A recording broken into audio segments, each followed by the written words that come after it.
Video from the southern border. We have a drone there. They captured a group of migrants illegally crossing into California and heading towards U.S. Border Patrol officers. I think it's gotten more broken, if that's possible, in the 30 years that I've worked.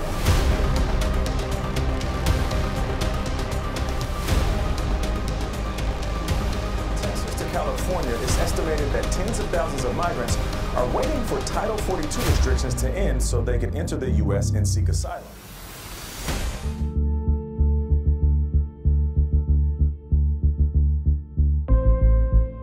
Ini menjadi berita buruk bagi seluruh imigran ilegal di Amerika Serikat. Setelah Donald Trump terpilih kembali untuk menjadi presiden, ia berjanji untuk mencanangkan program deportasi besar-besaran. Today our cities are flooded with illegal aliens. Americans are being squeezed out of the labor force and their jobs are taken. Tentunya, rencana tersebut tidak akan mudah dilakukan oleh pemerintahan Trump, mengingat badai imigran ilegal mencapai 200.000 orang per bulan setelah hampir 3 juta per tahun. Terlebih lagi, rencana kebijakan dalam negeri tersebut saat ini tengah menuai pro dan kontra, baik di kalangan elit maupun di kalangan masyarakat. Namun terlepas dari itu semua, kehadiran imigran gelap ini memang telah meresahkan baik di kalangan pejabat maupun masyarakat sipil. Bagaimana tidak? Migration Policy Institute memperkirakan total jumlah imigran gelap telah mencapai 11 juta orang lebih.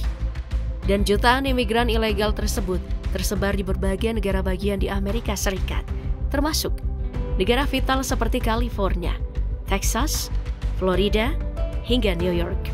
Tentunya hal tersebut memunculkan pertanyaan besar. Dari mana mereka datang? Salah satu negara yang menyumbangkan imigran gelap terbesar di Amerika Serikat adalah China. Menurut data terpercaya, imigran gelap asal Tiongkok yang tinggal di Amerika Serikat telah mencapai 210.000 orang. Para imigran gelap tersebut dikabarkan terbang ke negara Ekuador karena menjadi negara terdekat dari Amerika Serikat yang mengizinkan pemegang paspor Tiongkok untuk masuk tanpa visa. Lalu kemudian mereka akan memutar melewati hutan lebat di wilayah kartel narkoba seperti di Kolombia, Panama, Costa Rica, hingga akhirnya berakhir di Meksiko. Ya, terdengar cukup mudah. Namun faktanya, para imigran ilegal harus berhadapan dengan para perampok dan juga pemerasan oleh polisi setempat. Setelah memasuki wilayah Meksiko, mereka pun akhirnya masuk ke Amerika Serikat untuk memulai hidup baru. Banyak imigran gelap asal Tiongkok mengakui bahwa keberaniannya untuk bermigrasi secara ilegal ke Amerika Serikat diakibatkan karena mereka ingin merasakan kebebasan. Tidak hanya itu, masalah perekonomian yang menurun di Tiongkok pun menjadi salah satu faktor mengapa mereka ingin bermigrasi ke Amerika Serikat. Di atas Cina, imigran ilegal India pun menjadi yang terbesar di Amerika Serikat. Tercatat, Amerika Serikat menampung sedikitnya 220.000 imigran gelap asal India, yang membuatnya berada di urutan ke-9. Sebenarnya ribuan imigran gelap tersebut berasal dari Kanada, karena negara tersebut dapat mengajukan izin kerja sementara di sana, serta memiliki kebijakan masuk ekspres bagi migran terampil. Namun karena alasan Amerika Serikat memiliki banyak hal untuk ditawarkan daripada Kanada, seperti pajak yang lebih rendah serta upah yang lebih tinggi, membuat lonjakan imigran India dari Kanada pun meningkat. Meski demikian, menyeberangi perbatasan utara tidaklah mudah untuk bebas dari bahaya. Karena para imigran gelap membeberkan bahwa mereka harus menghadapi suhu musim dingin yang sangat dingin. Namun jika dibandingkan dengan jalur selatan melalui Meksiko, banyak yang menganggap bahwa jalur utara melalui Kanada jauh lebih ringan. Kendati demikian, tidak sedikit imigran ilegal ditangkap oleh pihak berwenang Amerika Serikat dan dikembalikan ke negara asalnya. Selanjutnya ada Brasil yang turut menjadi penyumbang terbesar imigran gelap ke Amerika Serikat. Negara ini berada di urutan ke-8 dengan total 230.000 imigran ilegal dari Brasil. Sama seperti Cina, para imigran gelap di negeri Samba tersebut pun harus melewati beberapa wilayah yang ekstrim dan akhirnya masuk ke Amerika Serikat melalui perbatasan Meksiko. Namun faktanya, mayoritas yang melakukan migrasi ilegal ke Amerika Serikat nyatanya bukan asli Brazil. Karena dikabarkan, negara tersebut hanya digunakan sebagai jalur imigrasi ilegal saja. Ditemukan bahwa beberapa imigran asal India, Vietnam, dan Nepal mengajukan suaka di Brasil untuk mendapatkan perlindungan. Nah, setelah 30 hari, mereka pun akhirnya bermigrasi ke Amerika Serikat. Dan jika aparat Amerika Serikat menangkapnya, maka mereka tidak akan dikembalikan ke negara asalnya, melainkan kembali ke Brasil. Nah, untuk mengatasi hal tersebut, pemerintah Brasil akan berencana memperketat aturan ketika memasuki negara Brasil tanpa visa. Di urutan ke-7 terdapat negara Kolombia yang juga membawa 240.000 imigran gelap ke Amerika Serikat. Melonjaknya imigrasi dari Kolombia ke Amerika Serikat tentunya tidak terlepas dari konsekuensi konflik bersenjata yang berkepanjangan di negara tersebut, serta tantangan ekonomi yang diperburuk oleh pandemi COVID-19. Dan dengan bermigrasi ke Amerika Serikat, mereka tentu berharap untuk memiliki hidup yang lebih baik. Para imigran Kolombia ini pun seringkali melalui Panama hingga akhirnya berakhir di Meksiko untuk masuk ke wilayah Amerika Serikat. Lalu, apa dampak yang dirasakan Amerika Serikat terkait meningkatnya imigran gelap di negara tersebut? Sudah jelas, lapangan pekerjaan dengan keterampilan rendah akan semakin sempit akibat hadirnya para imigran gelap. Lanjut, Venezuela berada di peringkat ke-6 sebagai negara dengan penyumbang imigran gelap di Amerika Serikat. Angkanya terbilang cukup mengejutkan karena sudah mencapai 320.000 orang. Banyaknya imigran asal Venezuela yang bermigrasi ke Amerika Serikat tentunya diakibatkan oleh beberapa faktor. Mulai dari ketidakstabilan politik, kekerasan, kesehatan, hingga infrastruktur yang tidak memuaskan publik. Serta keruntuhan ekonomi, inflasi tinggi, dan upah rendah pun turut mendongkrak peningkatan imigrasi ilegal. Sama seperti beberapa negara sebelumnya, para imigran asal Venezuela pun melalui pintu perbatasan antara Meksiko dan Amerika Serikat. Kendati demikian, tidak sedikit imigran ilegal yang tertangkap oleh aparat Amerika Serikat. Sedikitnya, 54.833 imigran gelap berhasil ditangkap oleh pihak berwenang. Dan setelah itu, penegakan bea cukai Amerika Serikat mulai mengirimkan penerbangan deportasi ke Venezuela. Filipina yang merupakan negara Asia pun turut menambah daftar panjang imigran gelap di Amerika Serikat. Berada di urutan kelima dengan total 350.000 imigran gelap. Membuatnya juga menjadi isu hangat bagi Kedutaan Besar Filipina untuk Amerika Serikat. Duta Besar Filipina untuk Amerika Serikat, Jose Manuel Romualdez, meminta agar para imigran gelap yang ada di Amerika Serikat segera meninggalkan negara tersebut secara sukarela sebelum Trump menetapkan kebijakan tersebut. Namun pertanyaannya, bagaimana imigran asal Filipina bisa sampai ke Amerika Serikat? Faktanya, imigran asal Filipina tidak masuk negara Amerika Serikat dengan cara ilegal. Mereka dikabarkan masuk dengan cara legal, namun dengan visa terbatas. Nah, setelah menetap lama di Amerika Serikat, masa berlaku visa mereka pun akhirnya habis, sehingga membuat mereka berstatus imigran ilegal.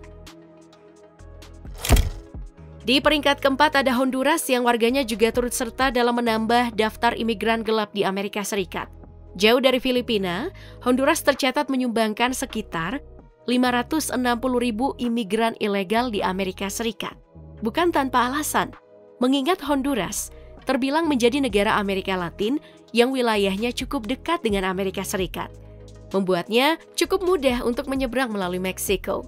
Hal yang turut mendorong badai imigrasi rakyat Honduras ke Amerika Serikat, yaitu disebabkan oleh permasalahan-permasalahan di negara tersebut. Mulai dari pemerasan geng yang membuat masyarakat Honduras menutup bisnis dan menekan ekonomi, hingga korupsi yang merajalela di negara tersebut.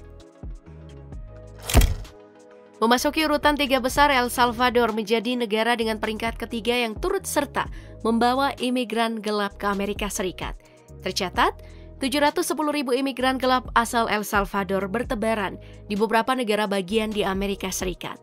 Sama halnya dengan negara tetangganya yakni Honduras, rakyat El Salvador pun masuk ke wilayah Amerika Serikat melalui jalur selatan tepatnya di Meksiko.